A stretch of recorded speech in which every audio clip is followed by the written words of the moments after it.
Jim, our next question sent to CornyDriveThru at gmail.com from Pierre in Oxfordshire, United Kingdom. Say that again. I hope you two are well. My question is for you, Jim. I wanted to know, when did you first meet CM Punk, and if you thought he would be the big star that he is today? Oh, God. Originally, I saw him before I met him. And no, honestly, I didn't get it. But part of it was, well, I didn't get it because there wasn't a lot to get at that point. I guess I have to explain the political relationships of Louisville wrestling. When I came back to Louisville in 1999 to work with Danny Davis in Ohio Valley Wrestling, and my God, I can't believe the people who thought that my Danny Davis was the referee from the WWF. When we did that clip a few weeks ago, I didn't know they were, what the fuck? Of course they were different people.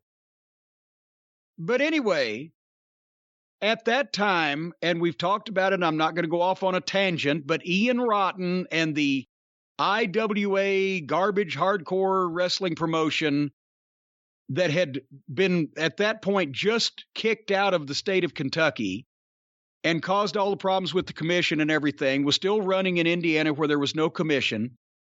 And at that time, and these were just names to me, I didn't even, at the time, I hadn't even seen these wrestlers. I just saw names reported in newsletters. The top guys that Ian Rotten was using were CM Punk, Colt Cabana, and Chris Hero.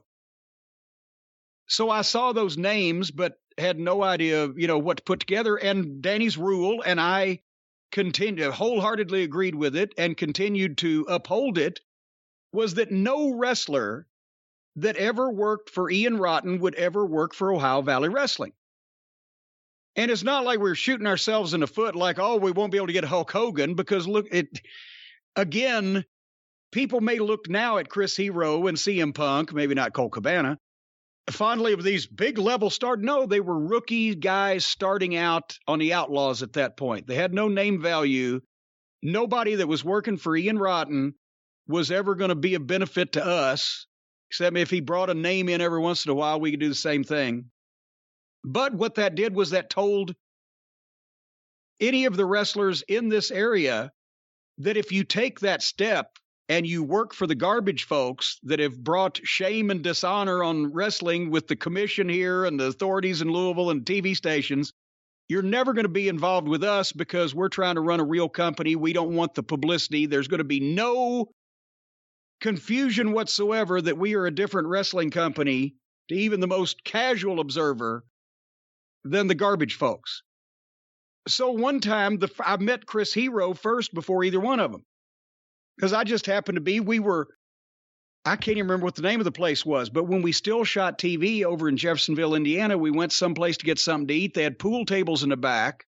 I go to the bathroom, and a guy with long hair introduces himself, says, I'm Chris Hero. I said, oh, and that's at that time, about the opportunity of wrestling in OVW. And I was honest with him. I said, look, it ain't ever going to happen because we can't be affiliated with this guy and what he's done.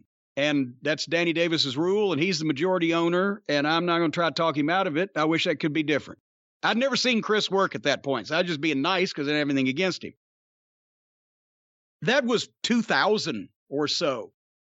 Well, by 2006, number one, I'm gone. Number two, Colt Cabana gets signed to a developmental deal, and so does CM Punk.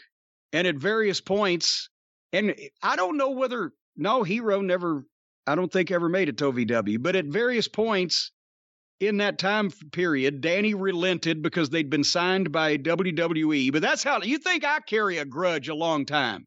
You try to get Danny Davis to change his mind when somebody has fucked him or his company around. He relented and let him come in because they had WWF contracts. I had already gone when CM Punk came to OVW. So I seen a match or two, and I didn't get it. But that's because I hadn't heard him talk. And by the time that he got up there and started talking, and then I saw a couple of the matches in the WWF, then I started being a bigger fan, and finally the pipe bomb and the whole way that he played him on the way out and everything. I said, okay, I'm not going to say that CM Punk is my idea of Ric Flair, Ricky Steamboat in the ring, but he has a unique promo ability, and the way he thinks about things, all of his shit is logical and makes sense. And he also has the guts to stand up for himself, like Mick Foley did when he would quit WCW when Ole was booking rather than get beaten into powder. When Punk didn't want to be a guy to just come back and do bad television. Now he does good segments on a sometimes bad TV show, but at least his is good. As far as when I'm trying to think now, when did I first meet him? I can't remember. Maybe he's listening. Send me an email. Tell me when I first actually met you in person, Punk. It must have been Ring of Honor when you were going there when the Midnight Express did their reunion. No, he wasn't there then. He wasn't? I don't think he was he? Were you there when Steamboat was there? Because didn't Punk do something with Steamboat? Well, but Steamboat did several things. I was there for one. I'm trying to think. It was sometime around that time period. I don't remember the exact place or the circumstances. But once we're in the wrestling business, when you meet somebody, well, then you know them forever. but no, and now and possibly, you know what? I'm not even saying this to knock anybody, but Punk may be part of the Ole Anderson principle. It's just that now so many other dumb fucks have come along that don't know anything about the business that he's Einstein. Whereas before he may have been just right up there. Or maybe he's pretty good. Or maybe even pretty good.